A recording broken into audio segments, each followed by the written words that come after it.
हमारी बात मानी और अच्छे आचरणों पर चले।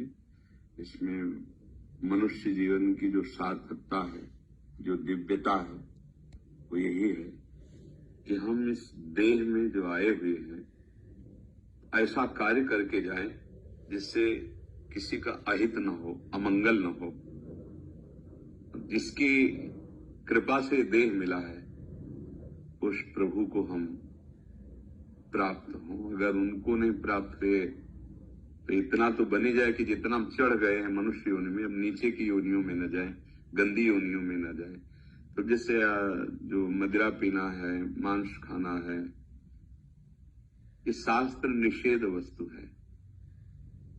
इसमें आप खुद देख लीजिए, जो करते हैं खुद देख लीजिए, प्रमाद स्थिति आती है। जो करना चाहिए वो इस भाव नहीं रहेगा, जो नहीं करना चाहिए उस भाव की बहुत प्रबलता होगी। निषेध इसीलिए किया गया है। जो दूसरे के मांस को खाना है ना बच्चा, बड़ी कृपा छोड़ दिया है। हम समझते हैं मुझसे बलवान हो जाएंगे या स्वास्थ्यवर्धक है। भाई नहीं, हमारे लिए नियत किया गया शास्त्र में।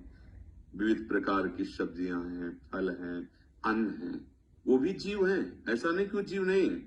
आप मूली उखाड़ के छोड़ दो, देखो सूख जाएगी।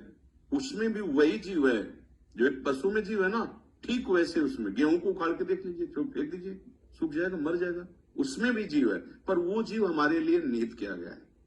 सिद्धांत है ना, वो हमारे लिए है कि आप अन्न पाओ, फल पाओ, और बहुत सी भोजन सामग्री है जो प्रकट शरीर में, जैसे हमारे कोई ऐसे काटे, हमें लगता है ना, ऐसे उस जीव को, ये जैसे भी मुर्गा, जो भी पशु हैं, बकरा है, भैंसे, आदि पशु, ये सब जीव हैं। हाँ, जो राक्षस हैं वो अपना जाने, आप मनुष्य देह में हैं। और पुष्टता, जिसे बल कहते हैं, वो तुम्हारे वीर्य में होती है। जिसको तुम खिलवाड़ समझते हो, वो खिलवाड़ नहीं, तुम्हारी जीवनी शक्ति है। यदि संयम से, ब्रह्मचर्य से रहो तो न उतनी घी में ताकत है, न दूध में ताकत है, न किसी भी पदार्थ में ताकत, जो तुम्हारे ब्रह्मचर्य में ताकत है।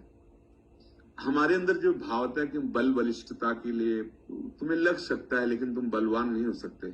बलवान उसे कहते जो काम पर विजय प्राप्त करे, क्रोध पर विजय प्राप्त करे, अंदर के शत्रुओं को पराजित करे। मार्ग दिखाओ काम को, क्रोध ना नहीं पावे, लोभ ना नहीं पावे, ये शत्रु है, सबको जानता है। मोह ना नहीं पावे, अहंकार को मार के दिखाओ। उसके लिए जो बल चाहिए वो ब्रह्मचर्य में है। शुद्ध ज्ञान, शारीरिक बल भी, आध्यात्मिक बल भी, दिव्य भाव, दिव्य स्मृति, हर अंग में विशेष स्फूर्ति, आवेश आ जाए तो कुछ भी कर सकता है, वो सारा कुछ ब्रह्मचर्य में। पर वो वही रह सकता है जो संयम से चलता है, शुद्ध आहार रहता है। तो हम धन्यवाद देते हैं कि आपने शराब छोड़ा। देखो, शराब पी करके अपने घर वालों को, अपने पड़ोस वालों को या अपने आप को दुख ही में डालना है, कोई सुखी नहीं हो सकता, ये पक्की बात है। आप सब जानते हैं कि शराब पीने से अंदर के जो कोमल अंग हैं उनको नुकसान पहुंचता है।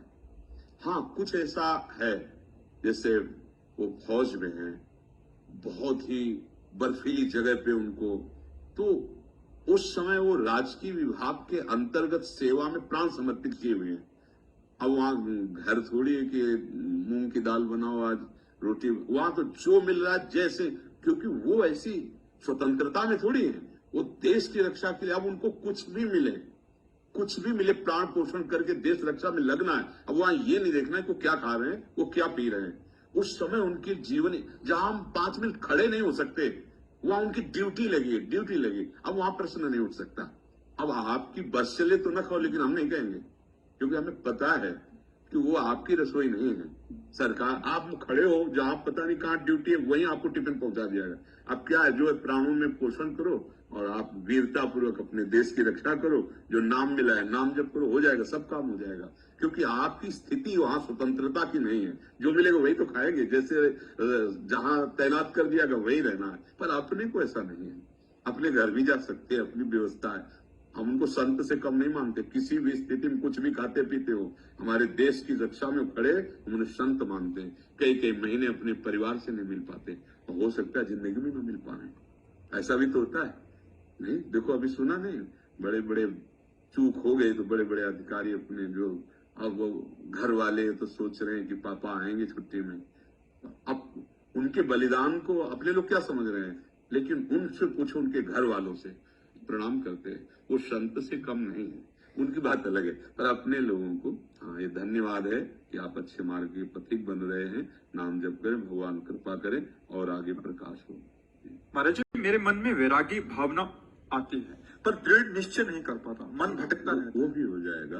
वैराग्य का मतलब कपड़ा बदलना नहीं है, वैराग्य का मतलब भागकर बाबा जी बनना नहीं है। वैराग्य का मतलब जैसे आप गंदे आचरण छोड़ रहे हो ना, ऐसे ही धीरे धीरे जब और बढ़ेगा ना, तो अच्छे से अच्छे पदार्थ खाते हुए भी आप उसमें आसक्त नहीं होंगे। पत्नी पास है, घर परिवार है, संतान उत्पत्ति की क्रिया करते हुए भी आप उसमें आसक्त नहीं होंगे। ये कला आ जाएगी अंदर से, घर में रहते हुए महात्मा हो जाओगे। और बाहर भेष बदल लिया और अंदर से गलत चिंतन चल रहा है तो फिर वो किसी काम का नहीं है, पक्की बात। वो तो नौटंकी नाटक है। नाटक में नहीं लोग बहुत बढ़िया साधु वेश बना लेते हैं, घंटा 2 घंटा के लिए वो ऐसे ही बैठते हैं। वो भगवान को ऐसा, वो सर्वज्ञ है, वो अंदर बैठे जानते हैं। वैराग्य का मतलब है संसार के किसी भी भोगों में अनासक्त नहीं, आसक्त नहीं है, अनासक्त रहकर भगवान का चिंतन कर रहा है, सारे कर्तव्य कर्म कर रहा है, माता पिता भाई परिवार पत्नी यथा योग्य सबसे, पर अंदर से वो अपने भगवान को अपना मानता है, उनकी प्रसन्नता के लिए सब कर रहा है। जैसे एक पतिव्रता स्त्री होती है जो पति से प्रेम करती है, वो पति की प्रीता के कारण सास की भी सेवा करती, ससुर की भी सेवा करती, देवर की भी सेवा करती, आए हुए अतिथि की सेवा करती, सबसे प्रेम दर्शाती है। पर उस प्रेम दर्शाने का एकमात्र लक्ष्य होता है, मेरे पति के संबंधी है, बस पति प्रसन्न होगा, बस। ऐसे ही हमें हमारे प्रभु स्वामी हैं और उनका दिया हुआ परिवार है, उनका दिया हुआ एक गांव है, उनका दिया हुआ प्रदेश है, उनका दिया हुआ देश है, उनका दिया हुआ विश्व है, जितना फैला पाए अपनी अपनेपन को, और उसकी हम सेवा में हैं, बस ये इसी से भगवत प्राप्ति हो जाती है।